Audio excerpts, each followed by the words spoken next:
Okay, don't fool yourself, guys, that following a so-called healthy eating approach is going to guarantee that you'll lose weight. You'll know now, if you've seen a few of these videos, that I keep banging on about this calorie deficit. Well, the key message here is you can still follow a so-called healthy eating regime and a dietary protocol that is, full of good fats, healthy proteins, moderate carbohydrate even.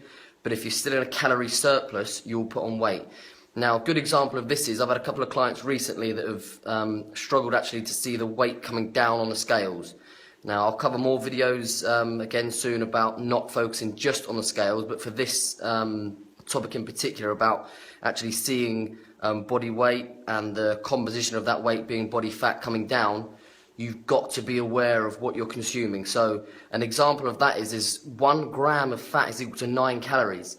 So all I keep hearing and reading is about this adding fats and all fats are good, and it's a better message than saturated fat is bad. And I think we're sort of coming around now and willing to absorb messages where research, what we thought was true before, actually when we look in deeper detail, we've probably been sort of conned with marketing messages.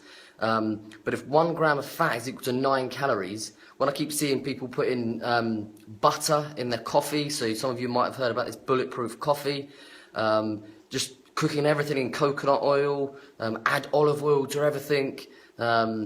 You've got to be aware, guys, that you could be adding several hundred calories a day easily to your diet. Now, that might be healthier to consume that. The same with things like nuts, seeds, dried fruit. I'm not saying that's unhealthy, but if the key component is to reduce body fat, if you're in a calorie surplus, you will continue to put on weight, and obviously that in turn makes it more difficult to lose weight if that's your key objective. So just because you're eating healthier doesn't mean to say that you're going to lose weight. So just be aware of that. And again, if you're not one that wants to track calories and use one of the apps or good old pen and paper, that's fine. But you've got to build an awareness over time of what you're consuming. And just because you think it's healthy doesn't mean at all that you're going to lose weight.